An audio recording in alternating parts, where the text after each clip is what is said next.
Hello guys, the Savvy Geek here. Today I want to talk about a new ransomware affecting Mac computers. It came out recently and it's called KE Ranger, and people started being a little paranoid about it, but it's nothing worrying in my opinion. It's no big deal. The problem is people are dumb and they keep acting dumb. Though they hear all about all these breaches around, but that doesn't do any good because people keep doing dumb stuff and keep getting infected. Let's move from a general consideration. For any malware to infect your system, be it Windows, OS X, Linux, or what else you can have, the user needs to do something that triggers the infection, which means install something, click something. It doesn't come out of nothing.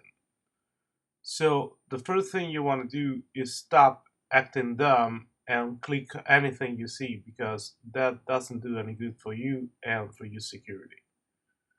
And this is the case for this ransomware because reading through the description, it's triggered by two factors: torrents and phishing emails.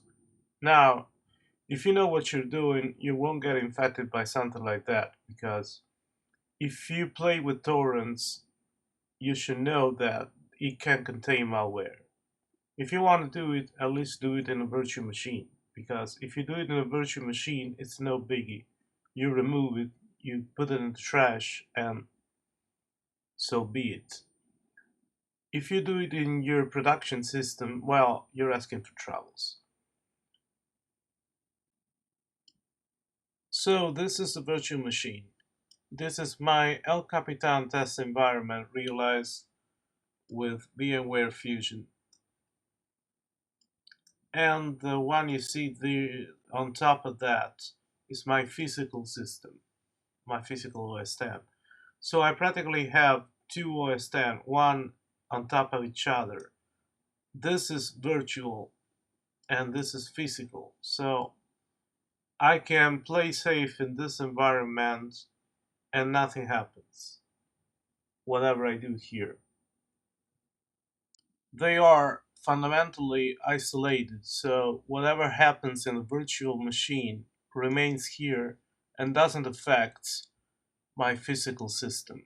That's why I use this kind of environments, because should something go south in my virtual machine, I can simply restore it to a previous state or remove it right away and I don't give a damn. In other words, using a virtual machine is equivalent to the concept of playing safe. What happens when you install a P2P client, like in this case, Qubit Torrent? Alright, you'll notice this. And this is how ransomware gets into your system. Because, like you see here, the developer of this application is unidentified, which means it's untrusted. But people can still enable that. How?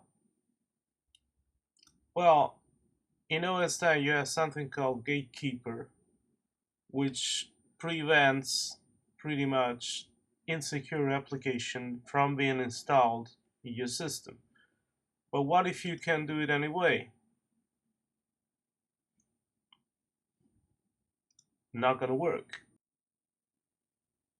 That's very good, but sadly, there's a loophole. In fact, if you have administrative privilege on the system, you can click here, authenticate,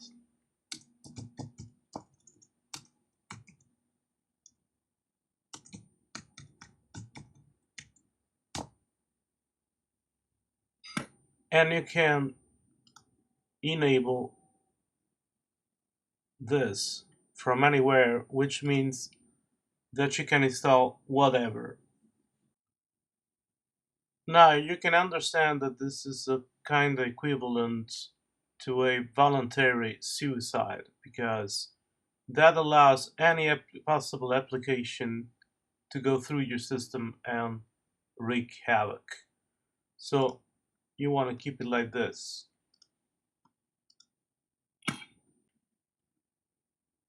The bottom line of all I showed you now is that you need a positive action on your end for this to happen. In fact, if you don't enable applications other than what you can download from App Store, if you don't enable torrents, if you don't enable Java especially, nothing malicious can enter your system. And that's the reason why I don't actually give a damn about this malware. They call it virus, but it's no virus at all, in my opinion. Now, notice something here. This is really clear. You need administrative privilege for you to install the stuff, which means the software can act on a root level. And in other words, it can destroy your system if something infected goes through because you downloaded it from the torrent network. So my conclusion is this. If you play safe and you use a virtual machine whenever you're unsure about a link or a software, but you want to see what it's about, and you don't use your production system for you to do that, but do it in a virtual environment, nothing bad can happen to your system, so you're reasonably safe. Otherwise, you can only blame yourself, nobody else. If you don't follow these simple rules, well, I can show you right now what can happen to you. Alright, so this is my pen testing and malware lab environment. And this is a worm maker generator that I downloaded from the internet.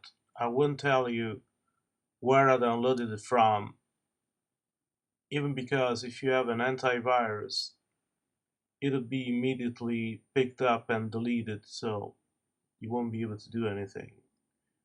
But like you see here, this kind of a script kiddie tool can do pretty much a lot of damage because it can do bad stuff like disable run command, shut down, disable security software, switch the mouse buttons, corrupt antivirus, change computer name, a bunch of bad stuff in the end. For example, this one is particularly nasty. It'll change your keyboard layout whenever you press down a button, so just figure out. The file generated by this tool isn't a big threat because it'll be probably immediately detected and wiped up by the most important antivirus programs. But this is not the real threat because what hackers do, or more than hackers, I should say, script kiddies, is they wrap this kind of software into another software. So they kind of fuzz the digital signature of this kind of file so that antivirus programs don't pick up on their malware signatures and they can go undetected. So that's the reason why sometimes malware goes undetected because other than heuristic scans where more than signature the program scan for certain pattern in the software, they don't find any match with known signatures, so they pretty much fool the antivirus system. This little demonstration of mine can be hopefully be helpful for you to understand the kinds of consequences you can go through if you click something you shouldn't. You can understand the kind of damages a piece of software like this can do to your system. This is only a stupid example, but there's much more sophisticated malware around that goes pretty much undetected, keeps a low profile, and doesn't leave you any clue for you to understand what's going on. So the problem is that this can threaten not only your personal but especially your financial information. And this can really affect your life dramatically more than you could think. So I hope this is enough for you to open up your eyes and be more aware of what you click and take your security seriously, because today a little thing can do great damages. So play safe, take care, guys, and have a good day. Bye bye.